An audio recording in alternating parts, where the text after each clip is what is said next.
September 30 இருந்து October 13 வரைக்குமான ராசி பலன்களை நம்ம தெரிஞ்சிட்டு இருக்கிறோம். அடுத்ததா ரிஷப ராசி.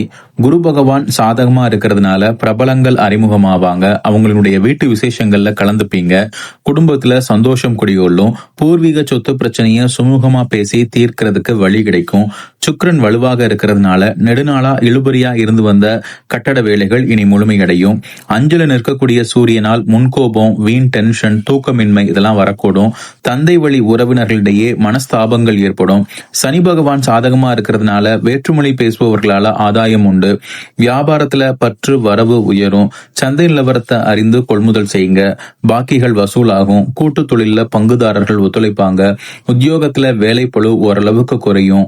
மேலதிகாரியினுடைய ஆதரவு கிடைக்கும். கலைத்துறையினர் வீண் விமர்சனங்களை தவிர்ப்பது நல்லது. மன உறுதியோட வெற்றி பெறக்கூடிய வேலை இது ரிஷபராசிக்காரங்களுக்கு. இன்னும் இதே மாதிரி பல ஜோதிட ஆன்மீக தகவல்களை தெரிஞ்சுக்கிறதுக்கு நம்ம யூடியூப் சேனலை சப்ஸ்கிரைப் பண்ணிக்கோங்க.